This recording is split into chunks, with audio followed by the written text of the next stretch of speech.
Chers amis, le ministre de l'Agriculture, de l'Élevage et de la Pêche et moi-même sommes devant vous consécutivement à la tenue du Conseil des ministres de ce jour, au cours duquel une décision importante a été prise relativement à son secteur. Il s'agit d'une décision dont la perspective est de faire en sorte qu'à terme dans notre pays, les produits vivriers comme maraîchers soient disponibles suffisamment et à prix accessible. Cette décision, parce que chacun de vous a pu le constater, sauf ceux qui ne vont pas au marché et qui confient la tâche à d'autres personnes, chacun a pu constater qu'après avoir parlé de la cherté du prix du maïs, que nous avons réussi à contenir relativement bien grâce à la mesure d'interdiction frauduleuse des stocks, nous avons connu et nous connaissons encore depuis quelque temps un certain renchérissement des prix de produits maraîchers, notamment la tomate, l'oignon, le piment.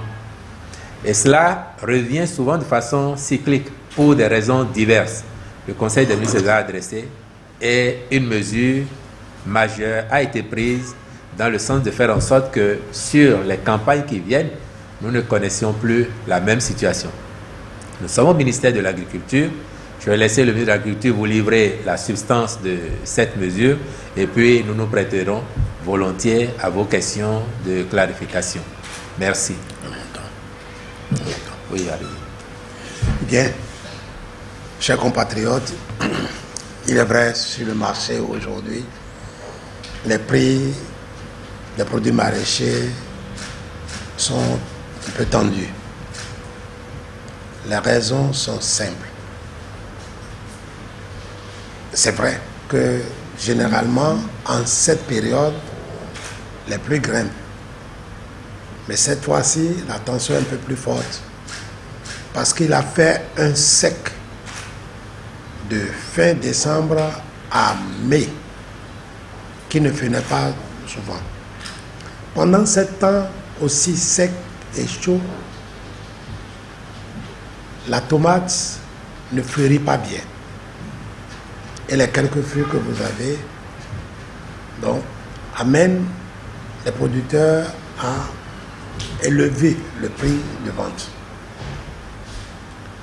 La tomate mongale, surtout que nous utilisons généralement, ne résiste plus à la chaleur. C'est un problème.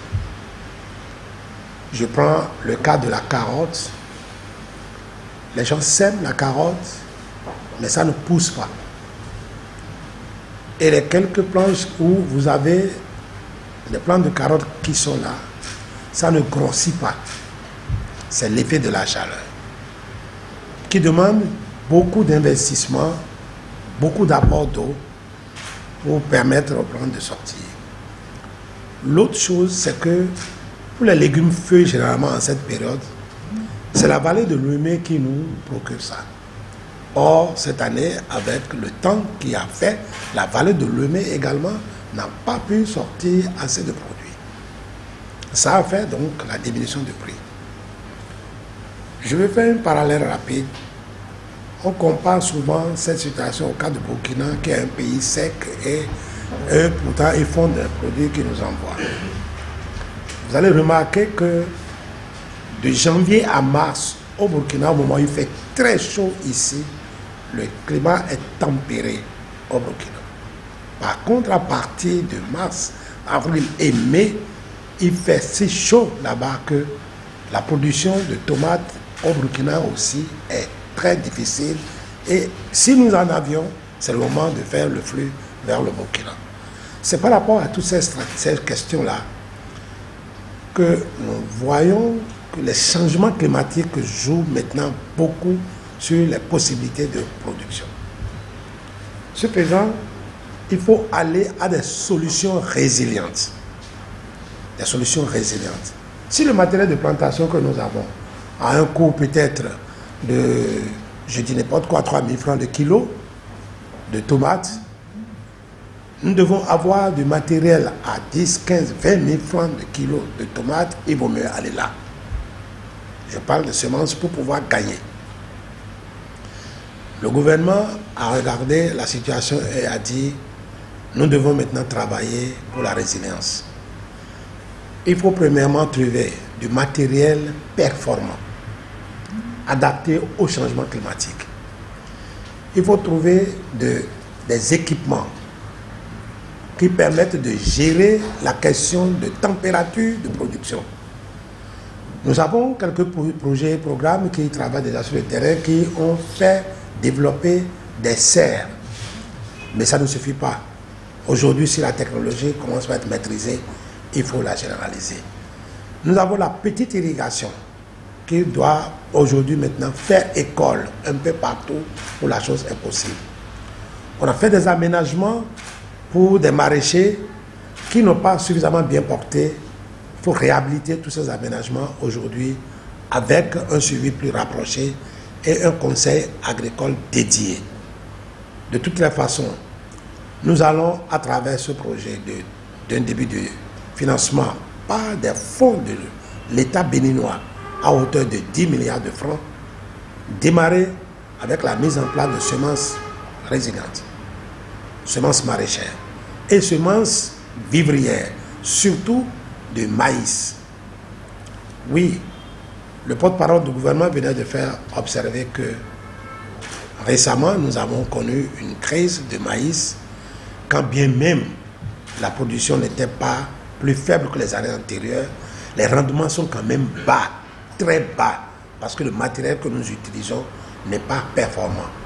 Nous irons à des semences hybrides qui vont donner au moins 4, 5, 6, 7 tonnes à l'hectare lorsque vous utilisez les itinéraires techniques qu'il faut. Nous allons renforcer les équipements en matière agricole.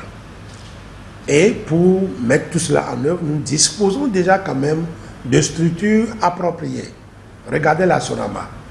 Elle est capable d'accompagner les producteurs dans la préparation de sol à coût réduit. Elle est capable de mettre à disposition des équipements à coût subventionné. C'est déjà des apports importants. Cette même Sonama développe et déploie maintenant la petite irrigation. Nous allons mettre tout cela à échelle. Nous avons la Société de développement des semences et plants qui prendra en charge l'acquisition et la distribution convenable des semences dans les bassins qu'il faut. Le conseil agricole dédié. Il faut accompagner chaque producteur dans les itinéraires techniques appropriés à la spéculation qu'il est en train de produire afin d'avoir le résultat. Enfin, certains disent, mais de cette façon-là, et si vous avez beaucoup de production, est-ce que le prix ne va pas être défavorable pour le producteur? Je réponds tout de suite, non. Lorsqu'un producteur, pour la tomate, n'a que 15 tonnes à l'hectare, maintenant, le prix de cession ne lui permet même pas de rentabiliser totalement l'exploitation. Mais avec les technologies améliorées, qui se déploient même déjà autour de nous, à petite échelle, on a 60 tonnes, 70 tonnes, 80 tonnes à l'hectare. Avec cette échelle, quel que soit le prix auquel le prix sera vendu, le paysan tire profit de ce qu'il y a. Il en est de même pour les céréales, pour lesquelles nous devons travailler beaucoup. Sur les cultures maraîchères particulièrement, nous allons aussi travailler sur la conservation. C'est le cas de l'oignon. On peut produire beaucoup d'oignons, mais si nous ne savons pas garder, ça sort à 7 000, 10 000 francs le sac, et au bout de 4 mois, vous achetez le même sac à 50 000, 60 000. Il se pose donc un problème de stabilisation de la production. Le projet d'intensification de la production maraîchère et céréalière vise à régler ces détails-là.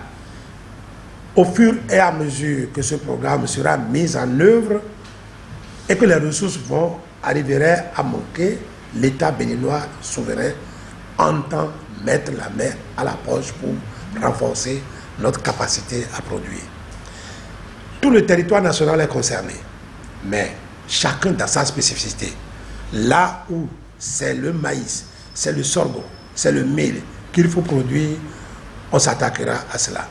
Là où c'est la tomate, c'est le piment, c'est l'oignon, c'est les légumes feuilles qu'il faut produire, on le fera avec beaucoup de professionnalisme. Et les échanges entre les régions permettraient de satisfaire la demande locale. je voudrais enfin dire que ce dont nous devons nous souvenir toujours, le marché n'est plus le marché local. Ce n'est plus le marché du village. Le marché est devenu régional et nous devons produire non seulement pour nous, mais pour toute la région.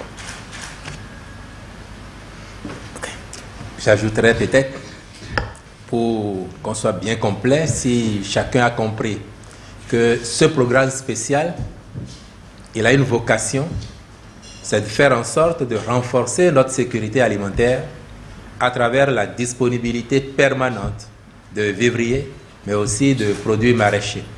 Et c'est pour ça que l'ambition du gouvernement, portée par le chef de l'État, a été de faire cette dotation initiale de 10 milliards de francs CFA, laquelle dotation n'est pas définitive, parce que le chef de l'État a dit on commence à 10 milliards, en espérant que les résultats seront très vite au rendez-vous. Mais si chemin faisant, il était besoin de renforcer la disponibilité financière, le gouvernement prendrait ses responsabilités pour que les ressources financières soient mises à disposition. Il faut comprendre que ce programme spécial fera forcément du bien à nos producteurs de vivriers et aussi aux producteurs de maraîchers, parce qu'on connaît leurs difficultés. Malgré leur bonne volonté, malgré leur investissement, pour que les produits soient disponibles en grande quantité, les aléas climatiques, les cas de force majeure arrivent à obérer, à réduire les rendements qu'ils ont, et cela se ressent sur la disponibilité des produits et aussi sur le coût de cession aux consommateurs. Donc, in fine, c'est le consommateur lui-même qui est avantagé par ce programme spécial dont les résultats visent forcément à faire que le consommateur ait le produit, mais qu'il l'ait à prix compétitif. C'est ça la philosophie de ce programme spécial pour booster la production de céréales et de produits maraîchers. On a cité quelques exemples et le ministre a eu raison de vous dire que tout le territoire national est concerné par ce programme. Et donc nous espérons que sa mise en œuvre diligente, parce qu'il faut noter aussi que le Conseil a demandé au ministre de l'Agriculture de prendre toutes les dispositions pour que la mise en œuvre se fasse diligemment et de façon efficiente.